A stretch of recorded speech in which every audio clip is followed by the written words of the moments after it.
3 question बच गए बेटा, आज उनको सोल्व करते हैं। ये 9वां क्वेश्चन देखिए आप। क्या क्या कि 5 पुरुष हैं 4 महिलाएं हैं, एक लाइन में बिठाना है। इस तरीके से बिठाना है कि जो महिलाएं हैं, जो वुमेन है, वो है ना सम स्थानों पर बैठे। तो कितने तरीके से अपन बिठा सकते हैं? ठीक है, टोटल जन कितने हैं? 5,900, 9 जन है तो 9 सीटें पर बना देते हैं अपन। ठीक है ना, 1 2 3 4 5 6 7 8 9। अच्छा एक बात आपको बताऊं, जैसे 5 और 4 9 हो गए ना, और अपने 9 सीट बना ली, तो इसका मतलब ये नहीं होता कि ये 9 जने 9 ही सीटों पर बैठेंगे, ऐसा नहीं होता है ना। हम तो बना ली 9 सीट, लेकिन ऐसा जरूरी नहीं होता कि ये 9 जन 9 ही सीटों पर बैठेंगे, ऐसा जरूरी नहीं है। ठीक है, अपने 9 सीट बना लिए भैया। अब आगे देखिए आप, हमसे बोला कि जो महिलाएं हैं ना वो समस्थानों पर बैठनी चाहिए। अब समस्थान कौन से बताना जरा। तम समस्थान है सर जी, ये ये और ये। तो जो वुमेन है वो यहाँ यहाँ बैठेंगे। मान लो वुमेन नंबर 1 यहाँ बैठेगी, वो नंबर 2 यहाँ, वुमेन नंबर 3 यहाँ, और वुमेन नंबर 4 यहाँ बैठेगी। अब बाकी के जो प्लेसेस हैं वहाँ पे कौन बैठेंगे? मैन बैठेंगे। M1 M2 M3 M4 और M5, समझ गए। तो हम इनको कितने तरीकों से बिठा सकते हैं ये हमसे पूछा है। तो अलग अलग करके निकाल लेंगे। सबसे पहले हम निकाल लेंगे कि महिलाओं को कितने तरीकों से बिठाया जा सकता है, वो निकाल लेंगे। फिर हम निकाल लेंगे कि पुरुषों को कितने तरीकों से बिठाया जा सकता है। फिर उन दोनों ही गुणा कर देंगे, हमारा आंसर आ जाएगा। ठीक है, जिस तरीके से एग्जाम्पल में नहीं किया था वैसे इसमें। ठीक है, अब इसको लिखोगे कैसे वो समझ लो आप। तो यहाँ पर ये आकृति बना सकते हो, कोई दिक्कत नहीं है। आप यहाँ पे लिखना महिलाओं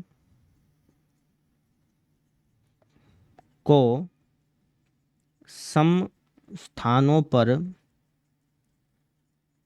बैठाने के तरीके। महिलाओं को अगर सम स्थानों पर बिठाना है तो उसको कुल कितने तरीके हैं?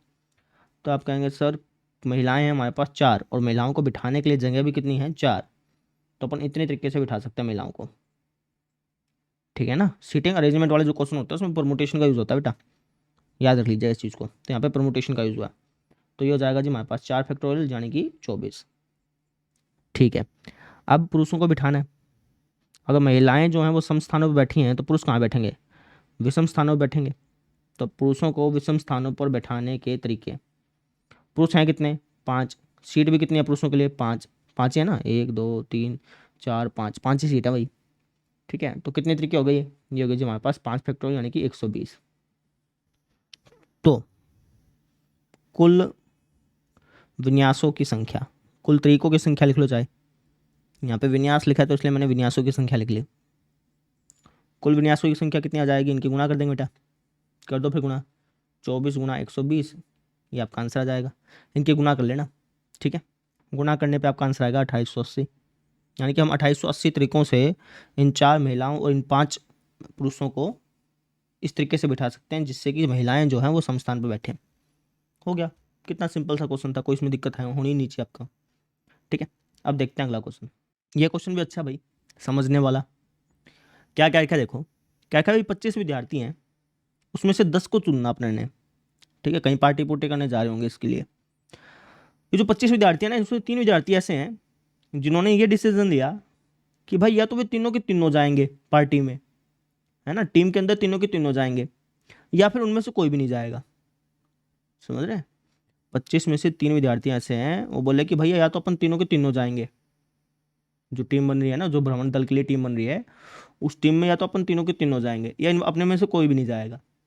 ठीक है, तो ये जो भ्रमण दल है इसका चयन अपन कितने तरीकों से कर सकते हैं बताना है। अब अच्छा क्वेश्चन है, ध्यान से समझना। टोटल जन है 25। ठीक है, इसमें से 3 विद्यार्थी तो ये बोले कि भाई जाएंगे तो तीनों जाएंगे, नहीं तो एक भी नहीं जाएगा। और जो बचे हुए विद्यार्थी हैं 22, जो बचे हुए विद्यार्थी हैं 22, वो अलग हैं। ठीक है, अब यहाँ पे 2 केस बन रहे हैं भाई। पहला केस, मान लो कि 3 विद्यार्थी बोले कि हम जाएंगे। 3 विद्यार्थी क्या बोलते हैं कि भैया हम जाएंगे। ठीक है, तो अगर ये 3 विद्यार्थी जाते हैं, ये 3 विद्यार्थी जाते हैं, तो 3 विद्यार्थियों में से 3 विद्यार्थियों को चुनने का इतना तरीका हो गया। ठीक है, टोटल चुनने अपने को कितने? टोटल चुनने जो अपने को 10 जने चुनने हैं ना। तो अगर ये 3 विद्यार्थी जाएंगे तो इसमें से मैं कितने जने चुनूंगा? आप में से इसमें से आपको चुनने पड़ेंगे 7। समझ रहे हैं मेरी बात? भाई 3 विद्यार्थियों ने डिसाइड किया भैया हम जाएंगे, है ना। तो कुल विद्यार्थी हैं 3, तीनों के तीनों विद्यार्थी जा रहे हैं, तो उसका ये फॉर्मूला बन गया। ठीक है, अब 3 विद्यार्थी यहाँ से आ गए तो यहाँ से कितने लेने पड़ेंगे, 7 लेने पड़ेंगे ना, तभी तो टोटल 10 होंगे। तो इसका फॉर्मूला ये बन गया। अब इन दोनों गुणा करें कि इनको जोड़े, तो आपको इनकी गुणा करनी पड़ेगी। ठीक है जी। तो अगर 3 विद्यार्थी जाते हैं तो उसका फॉर्मूला ये बन गया भाई। अगर मान लो कि 3 विद्यार्थी नहीं जाते, अगर 3 विद्यार्थी नहीं जाते तो टोटल विद्यार्थी 3, इसमें से कोई भी नहीं जाएगा फिर, क्योंकि कह रखा है कि भैया जो तीनों जाएंगे फिर कोई नहीं जाएगा, तो उसका फॉर्मूला ये बन गया। तो अगर इसमें से 0 विद्यार्थी जा रहे हैं तो इसमें से कितने विद्यार्थी लेने पड़ेंगे, आपको इसमें से अपने को 10 विद्यार्थी लेने पड़ेंगे, है ना। तो इसका फॉर्मूला ये बन गया। समझ रहे हैं भाई, या तो तीनों विद्यार्थी जाएंगे या एक भी नहीं जाएगा। तो अगर तीनों विद्यार्थी जाएंगे तो उसका फॉर्मूला ये बन गया, अगर एक भी विद्यार्थी नहीं जाएगा तो उसका फॉर्मूला ये बन गया, है ना। अब यहाँ पे मेरी बात ध्यान से समझिए, यहाँ पे लिखा हुआ है कि भैया या तो तीनों जाएंगे या, बार बार समझिए, या लिखा हुआ है, या एक भी नहीं जाएगा। इसका मतलब कि या तो ये चीज़ होगी या फिर ये चीज़ होगी। और जहाँ पर या की बात आ जाए तो वहाँ पे अपन क्या करते हैं, वहाँ पे सर जी अपन एडिशन करते हैं, तो इन दोनों को ऐड कर देंगे, हमारा आंसर आ जाएगा। कितना सिंपल है, समझ में आई बात। तो अब इसको लिख के कैसे दिखाओगे टीचर को, वो समझ लो आप, कैसे लिखेंगे वो समझिए। तो हम कहेंगे कि पहला केस लिख दो, यहाँ पे फर्स्ट लिख देना, आप लिख देना केस नंबर फर्स्ट लिख लो यहाँ पे। हम कहेंगे केस नंबर फर्स्ट, यदि यदि तीनों विद्यार्थी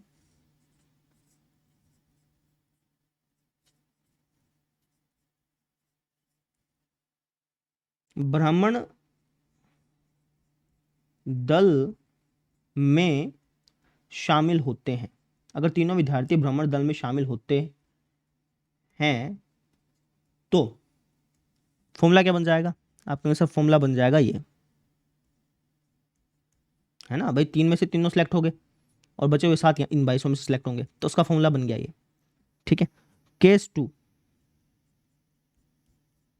यदि तीनों विद्यार्थी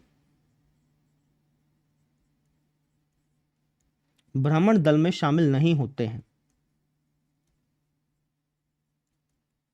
भ्रमण दल में शामिल नहीं होते हैं, तो उसका फॉर्मूला क्या बन जाएगा। आप कहेंगे सर वो जो 3 स्पेशल विद्यार्थी है उसमें से कोई भी नहीं जा रहा, है ना, तो जो बचे हुए 22 विद्यार्थी है उसमें से 10 जन जाएंगे, तो उसका फॉर्मूला ये बन गया। अब इन दोनों फॉर्मूले को जोड़ेंगे कि गुणा करेंगे, तो आपको से इन दोनों फॉर्मूले को जोड़ना पड़ेगा, क्योंकि या तो ये चीज़ होगी या ये चीज़ होगी, इन दोनों में से कोई एक चीज़ होनी है, या तो ये होना है या फिर ये होना है। ठीक है, तो जोड़ना पड़ेगा अपने को, तो जोड़ देते हैं। हम लिख देंगे तो कुल तरीकों की संख्या,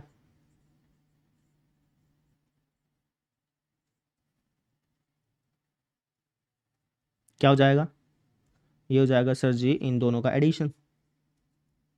समझे कि नहीं समझे, लॉजिक वाला क्वेश्चन था, आराम से कर लिया, आ गया अपना आंसर।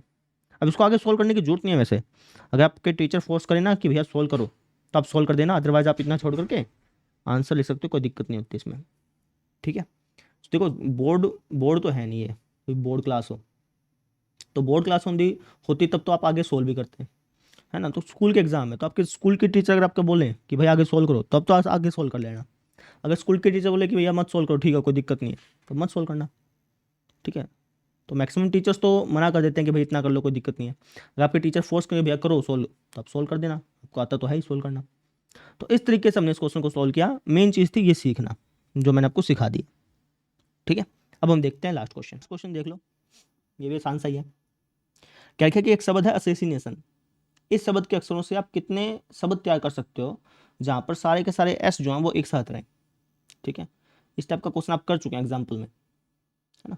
तो जब भी इस टाइप का क्वेश्चन आ जाए ना कि भाई सारे के सारे एस एक साथ रहें, या फिर सारे के सारे आई एक साथ रहें, सभी के सभी वावल एक साथ रहें, इस टाइप का कभी भी क्वेश्चन आ जाए तो आपको क्या करना होता है, जो चीज़ें एक साथ रहनी चाहिए ना उनको आप अलग अलग अक्षर मानने के बजाय एक अक्षर मान लो।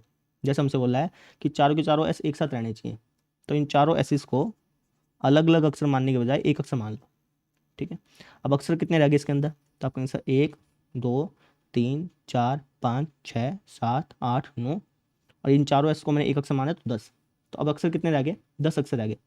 10 अक्षरों को आप कितने तरीके से अरेंज कर सकते हो, तो आपका आंसर 10 अक्षरों को, हाँ जी 10 अक्षरों को मैं अरेंज कर सकता हूँ इतने तरीके से, समझ रहे हैं।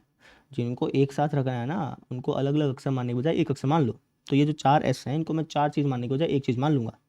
ठीक है, तो कुल अक्षर कितने हो गए? 10 अक्षर हो गए। 10 अक्षरों को मैं कितने तरीके से अरेंज कर सकता हूँ? इतने तरीके से अरेंज कर सकता हूँ। लेकिन अगर आप नोटिस करें तो यहाँ पे ए जो है वो 3 बार आ रहा है, तो 3 फैक्टोरियल से डिवाइड भी करना पड़ेगा, है ना। और देखो आई जो है वो 2 बार आ रहा है, तो 2 फैक्टोरियल से वापस डिवाइड करो, है ना। और देखो एन जो है वो 2 बार आ रहा है, तो 2 फैक्टोरियल से वापस डिवाइड करो। कहने का मतलब ये जो 10 अक्षर है ना इनको मैं इतने तरीके से अरेंज कर सकता हूँ। ठीक है, फिर क्या करते थे? फिर हम इसके गुणा करते थे। किसके साथ? जिनको हमने एक अक्षर मानना है ना उनके फैक्टोरियल के साथ। जैसे यहाँ पे एस जो है उनको अपने एक अक्षर मानना है, तो ये जो 4 एस हैं ये भी तो अपन कितने तरीके से अरेंज कर सकते हैं? अपने जो 4 एस हैं इनको अपन इतने तरीके से अरेंज कर सकते हैं, है ना। अब यहाँ पे जो 4 एस हैं ये चारों के चारों रिपीट हो रहे हैं। कितनी बार रिपीट हो रहे हैं? 4 बार, तो 4 फैक्टोरियल से डिवाइड भी करना पड़ेगा। कहने का मतलब ये जो 4 एस हैं इनको मैं एक ही तरीके से अरेंज कर सकता हूँ। या तो आप यहाँ पे डायरेक्टली 1 लिख दो या फिर 4 फैक्टोरियल बाय 4 फैक्टोरियल लिख दो। समझ रहे हो? आई बात समझ में? वहाँ पे समझिए ये जो 4 एस हैं ये आपस में कितने तरीके से अरेंज हो सकते हैं? एक ही तरीके से तो अरेंज हो सकते हैं। तो चाहे तो आप यहाँ पे डायरेक्टली 1 लिख देते हैं, गुणा में डायरेक्टली 1 लिख देते हैं, या फिर आप इसको ऐसे कह सकते हो कि भैया यहाँ पे अक्षर कितने हैं? 4। जिनको आपने एक अक्षर मानना है ना उसके अंदर अक्षर कितने हैं? 4। तो वो आपस में कितने तरीके से बन सकते हैं? 4 फैक्टोरियल तरीके से। लेकिन इसके अंदर रिपीट कितने हो रहे हैं? आपके साथ 4 बार रिपीट हो रहे हैं, तो 4 फैक्टोरियल से वापस डिवाइड करना पड़ेगा। जैसे इनको मैंने यहाँ पे नहीं किया था, यहाँ पे कितनी बार रिपीट होते हैं सर जी? ए जो वो 3 बार रिपीट होता है, 3 फैक्टोरियल से डिवाइड किया। तो वैसी चीज़ यहाँ पे है, जिनको मैंने एक अक्षर मानना है वहाँ पर कौन कितनी बार रिपीट हो रहा है? आप कहेंगे सर एस जो वो 4 बार रिपीट हो रहा है, तो 4 फैक्टोरियल से डिवाइड भी तो करना पड़ेगा। ठीक है, तो ये आपका फाइनल आंसर आ गया। समझे? अब इस चीज़ को लिखोगे कैसे वो समझ लो। आप यहाँ पे कहना कि भाई ये जो शब्द हमारे पास असैसिनेशन, इस शब्द में ए कितने हैं? आप कहेंगे सर 3 ए हैं। अच्छा, एस कितने हैं? 4 एस हैं। एन कितने हैं? 2 एन हैं। ठीक है, आई कितने हैं? 2 आई हैं। ये लिख दो।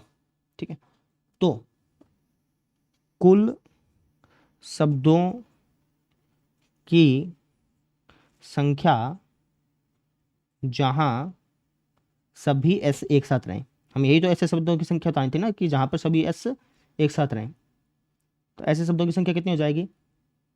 तो आप कहेंगे सर ऐसे शब्दों की संख्या हो जाएगी ये। बस इसको उठाकर वहां लिख दो। समझ में आई मेरी बात? ठीक है, ठीक है। अब इसको सोल्व करके दिखा देना। मैं सोल्व करके दिखा नहीं रहा हूँ, आप खुद ब खुद करना। ठीक है, बेसिकली आपको इसी को सोल्व करना और किसी को तो सोल्व करना ही नहीं है। ये तो वो नहीं हो गया, इसको सोल्व कर लेना। मैं डायरेक्टली आंसर लिख रहा हूँ। इसका आंसर आएगा 151,200। यानी कि अपने इतने तरीकों से शब्द तैयार कर सकते हैं जहाँ पर सभी के सभी एस एक साथ रहें। आई होप आपको समझ में आ गया होगा ये क्वेश्चन। वापस समझिए, जहाँ पर कभी भी ऐसा क्वेश्चन मिल जाए जहाँ पर ये कह रखा हो कि भाई सभी के सभी वावल एक साथ रहने चाहिए, ठीक है, या फिर सभी के सभी कॉन्सोनेंट एक साथ रहने चाहिए, इस टाइप का कभी कोई क्वेश्चन मिल जाए तो उसमें हम करते क्या है, जिनको एक साथ रहना चाहिए ना उनको एक बार हम एक अक्षर मान लेते हैं। ठीक है, एक अक्षर मान करके फिर जो टोटल अक्षर है उसको हम देख लेते हैं कि उसको अपन कितने तरीके से अरेंज कर सकते हैं। तो हमने यहाँ पे जो एस हैं वो एक साथ रहने चाहिए, तो उसको एक अक्षर मान लिया। फिर यहाँ पे अक्षर बन गया टोटल 10। अब ये 10 अक्षरों को मैं कितने तरीके से अरेंज कर सकता हूँ? आप कहें से इतने तरीके से। ऐसा करते हैं, फिर अपन क्या करते हैं? गुणा करते हैं। किससे गुणा करते हैं? जिनको हमने एक अक्षर माना था ना उनको अपन कितने तरीके से अरेंज कर सकते हैं उससे गुणा करते हैं। अब इनको मैंने एक अक्षर माना था, अब यहाँ पर अगर हम देखें तो 4 अक्षर हैं, तो इसको अपन कितने तरीके से अरेंज करते हैं? 4 फैक्टोरियल तरीके से। लेकिन अगर मैं नोटिस करूँ तो ये चारों के चार अक्षर सेम है, तो 4 फैक्टोरियल से डिवाइड भी करना पड़ेगा, है ना। जितने अक्षर सेम होते हैं उसके फैक्टोरियल से तो डिवाइड करते हैं। जैसे हमने यहाँ पे 3 फैक्टोरियल से डिवाइड किया, क्योंकि यहाँ पे ए जो 3 बार रिपीट हो रहा था तो 3 फैक्टोरियल से डिवाइड किया। एन जो 2 बार रिपीट हो रहा था 2 फैक्टोरियल से डिवाइड किया। सेम चीज़ यहाँ पे, ये जो 4 अक्षर हैं ये 4 फैक्टोरियल से अरेंज हो सकते हैं, लेकिन चारों के चारों सेम है, तो 4 फैक्टोरियल से डिवाइड करना पड़ेगा। तो ये हमारा आंसर है। समझ में आया? तो इस तरीके से हमने ये चैप्टर कंप्लीट कर लिया। आई होप सबको समझ में आ गया होगा। ठीक है, तो अब इससे अगला चैप्टर कौन सा कराना है बता दीजिएगा मुझे, वो चैप्टर में फिर मैं बुधवार से स्टार्ट करवा दूंगा। ठीक है, तो आज के लिए इतना ही। Thank you.